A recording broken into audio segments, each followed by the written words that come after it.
हर हर महादेव। भक्तों, आज की जो कथा है वह भगवान शिव के भक्तों के लिए बहुत ही महत्वपूर्ण है, क्योंकि सावन माह के इस पावन उपलक्ष्य में आपको जो कथा सुनने को मिलने वाली है उससे आपके हर मनोरथ पूरे होंगे। शास्त्रों में कहा जाता है कि जो भी मनुष्य चाहे, वह पुरुष हो या औरत, भगवान शिव की इस कथा से उसके सब कष्ट दूर हो जाते हैं।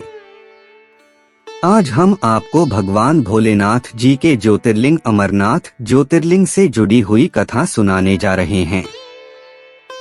भक्तों, हमारे चैनल का उद्देश्य केवल सत्य और ज्ञान की बात आप तक पहुंचाना है।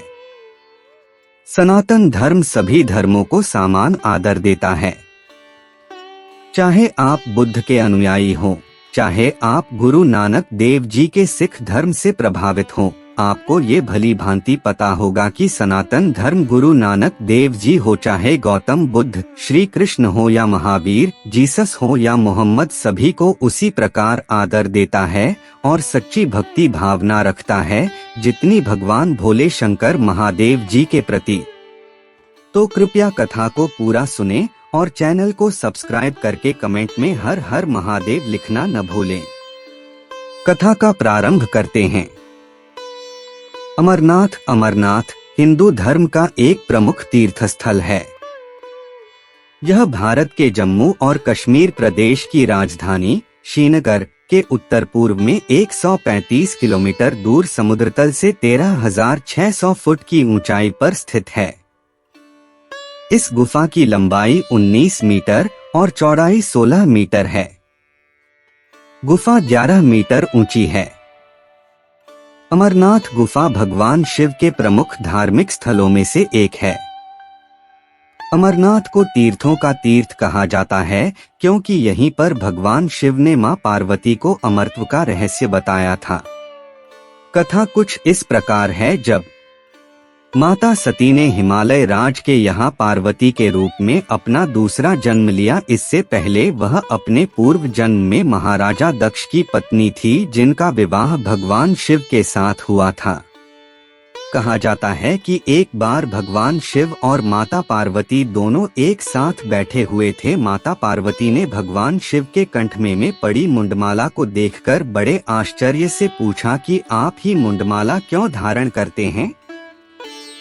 इस बात पर भगवान शिव ने उनकी जिज्ञासा को दूर करते हुए बताया कि उन्होंने जितनी बार अपने शरीर का त्याग किया है, भगवान शिव ने उतनी ही मुंडमालाओं का हार धारण किया। इस बात पर पार्वती माता की जिज्ञासा और बढ़ी और उन्होंने भगवान शिव से पुनः प्रश्न किया कि मेरा शरीर नश्वर है, जो बार बार मृत्यु को प्राप्त होता है और पुनः में एक नया जन्म लेते हैं, लेकिन आपकी मृत्यु नहीं होती। आप मुझे बताएं कि आप क्यों अमर हैं। आप मुझे अमर तत्वों से परिचित कराएं, क्योंकि मैं भी अजर अमर होना चाहती हूँ। भगवान शिव ने पुनः उत्तर दिया कि उनकी मृत्यु के पीछे अमर कथा है। तब पार्वती जी ने भगवान शिव से अमर कथा सुनने की उत्कंठा जताई। हालांकि कि भगवान शिव ने कई बार उनकी जिज्ञासा को टालने का प्रयास, लेकिन जब उन्हें लगा कि अब पार्वती जी की जिज्ञासा बहुत ज्यादा बढ़ गई है, तब उन्होंने यह निर्णय लिया कि उन्हें अभी अमर कथा सुना देनी चाहिए। कहा जाता है कि भगवान शिव जब पार्वती माता को यह अमर कथा सुना रहे थे, तो वहां एक नीले कंठ वाले तोते का बच्चा भी छिप छिप कर यह कथा सुन रहा था। जब शिव भगवान कथा सुनाते तो उस समय पार्वती माता बीच बीच में हुंकार भर रही थी, लेकिन कथा के बीच में ही ऐसा हुआ कि उन्हें अचानक से नींद आ गई। तब उनकी जगह पर उस तोते के बच्चे ने हुंकार करना शुरू किया। जब भगवान शिव को इस बात के बारे में पता चला, वह अत्यंत क्रोधित हो गए और उस तोते को मारने के लिए दौड़े। उसके पीछे अपने त्रिशूल को छोड़ दिया, लेकिन वह तोता तीनों लोकों में भागते भागते व्यास जी के आश्रम में पहुंचा और उनकी पत्नी की मुख में घुसकर उनके गर्भ में चला गया और वहीं पर 12 वर्षों तक रहा। 12 वर्षों के बाद भगवान श्री कृष्ण के आश्वासन पर यही व्यास जी के पुत्र के रूप में पैदा हुए और शुकदेव कहलाए। कहा जाता है कि अमरनाथ में एक संध्या भगवान शिव नृत्य कर रहे थे। उस समय उनके दो रुद्रगण आपस में एक दूसरे के ईर्ष्या के भाव से कुर कुर कर रहे थे, जिस पर भगवान शिव अत्यंत क्रोधित हो गए और उन दोनों को कबूतर बनने का श्राप दे दिया। तभी से माना जाता है कि यह युगल कबूतर किसी अमरनाथ मंदिर में रहते हैं और अमरनाथ यात्रियों को दिखाई भी देते हैं।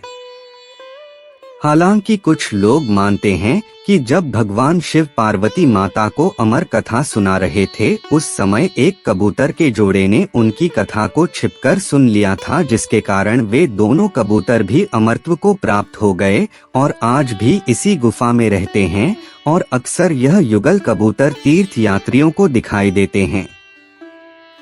भक्तों, आपको बता दें कि भगवान भोलेनाथ जी के इस धरती पर कुल 12 ज्योतिर्लिंग हैं, जिनमें से आज हमने भगवान भोलेनाथ जी के अमरनाथ ज्योतिर्लिंग की कथा सुनी।